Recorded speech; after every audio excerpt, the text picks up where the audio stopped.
नमस्कार मॅडम. नमस्कार. आपण आलो आहे पी आय दौलतराव जाधव आणि राजश्री जाधव मॅडम यांच्या घरी नाशिकमध्ये. मॅडम, आपण कॅंगन वॉटर डिव्हाइस बसून किती दिवस झालेत? आता 7 तारखेला 7 जानेवारीला 1 महिना होईल. म्हणजे 1 महिन्यापासून तुम्ही जवळपास हे पाणी पितो. पिताय. हो. तर तुम्हाला ह्या पाण्याचे काय अनुभव आले किंवा तुम्हाला आधी काय त्रास होते आणि त्याच्यात आता तुम्हाला काय बदल वाटतोय? तुम्ही तुमचे अनुभव सांगा. मला एकदम जबरदस्त कॉन्स्टिपेशनचा त्रास होता.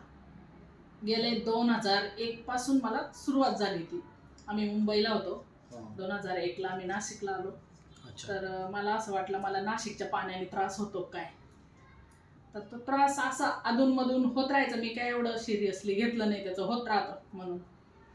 त्याच्यानंतर तो त्रास माझा वाढत वाढत गेला आणि आमच्या अशा बदल्या होत असतात म्हणून कोपरगाव, परत आपलं औरंगाबाद जिल्ह्यात आता ते बदल्या होत राहायच्या. तर त्या पाण्याने असा त्रास होतो असं वाटायचं. पण मधल्या या 2-3 वर्षाच्या काळामध्ये मला खूपच त्रास, भयानक त्रास व्हायला लागला. इतका त्रास व्हायला लागला की मला रोज जुलाबाची गोळी घ्यायला लागायची, 2 गोळ्या घ्यायला लागायच्या. अच्छा. तरी कधी कधी ते कॉन्स्टिपेशनचा त्रास म्हणजे इतका भयानक, ते एकदम डिलिव्हरी सारखा प्रकार व्हायचा. बापरे. मी ते वैतागून गेले होते. म्हटलं आपलं मरणच त्याच्यात आहे. मला असं वाटायचं अच्छा. की पोटाचं हे नेहमी म्हणायचे साहेब की ज्याचं पोट खराब आहे ना त्याला अनेक आजार होतात. आता पण त्याच्यावर इलाज काय? चावून खा, योगा करायची. मी लगातार 3 वर्ष मी योगा केला. अच्छा. सूर्यनमस्कार आम्ही 35 करायचो, 51 करायचो, तरी मला त्या पोटाला काहीच परिणाम नाही. आणि आमच्या ज्या मॅडम होत्या योगाच्या, त्या मॅडम पण म्हणायच्या की राजश्री मॅडम आपण एवढा योगा करतो, तुम्ही एवढं, मी 10-10 किलोमीटर वॉकिंग करायची की चालल्या फिरण्याने आपल्याला घरातले कामांचं, आता घरात जसं वॉशिंग मशीन आहे. अच्छा, 10 किलोमीटर चालायचे? हो, 10 बापरे. किलोमीटर. आणि घरात मशीन आहे, आपल्याला सुखसुविधाच्या वस्तू आहे, त्याच्यामुळे एखाद्या वेळेस नाही का आपल्या पोटाला काही जोर पडत नसेल, त्या मॅडम शिकवायच्या, त्याच्यामुळे असं वाटायचं की आपण मग 10-10 किलोमीटर वॉकिंग करायची सकाळी संध्याकाळी. सकाळी योगा, आम्ही सकाळी 4:15ला उठून कोपरगावला राहत होतो, तर त्या घाटावर जायचं. तिथंच सगळ्यात 100-1 बायका राहायच्या योगाला. तर ते आम्ही सूर्यनमस्कार एवढं करणार, एवढं सगळं करायचे, तरी मला पोटाचा प्रॉब्लेमच.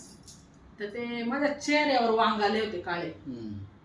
कोणी भेटलं की म्हणायचे काय ग, हे असे पार्लर बिर्लर काही करू नये म्हणे, चेहरा किती खराब झाला.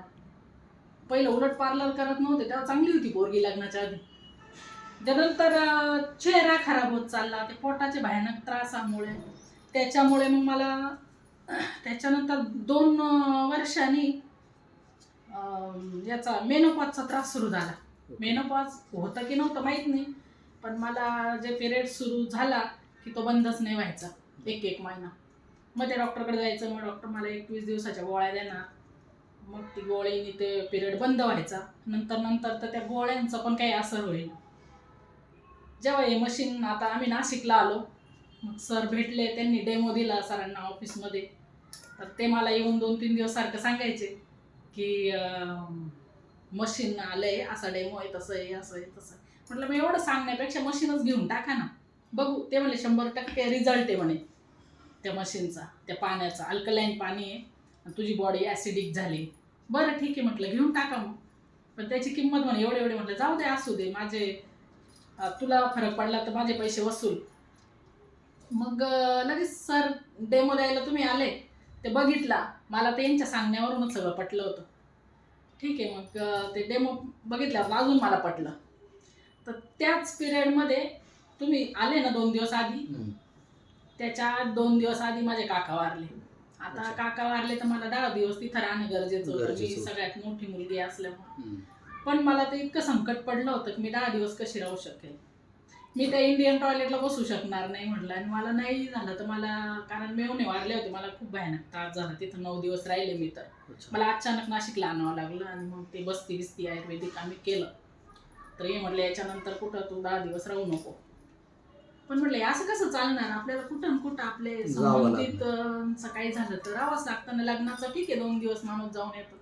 मग तुम्ही 10 दिवस राहिले का तिकडं?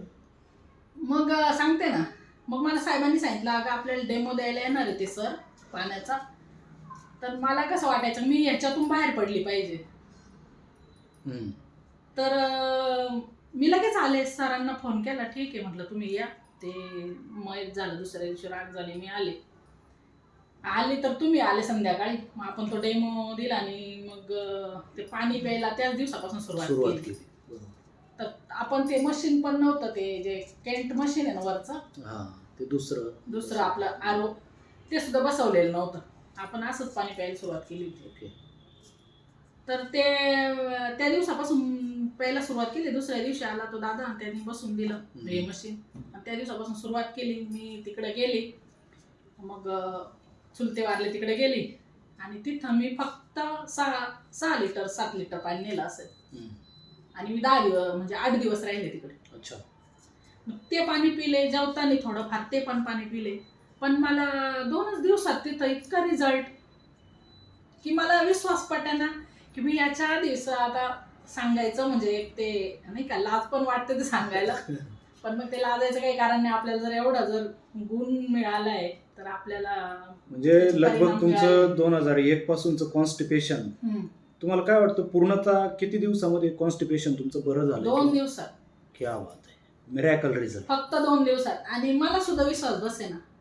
ते सगळ्या बाईंना माहित होतं की हिला हा असा त्रास खूप दिवसापासून होतोय. तर ते मला म्हणे काय ग तुला गेली होती का? म्हणलं हा गेली. पण मग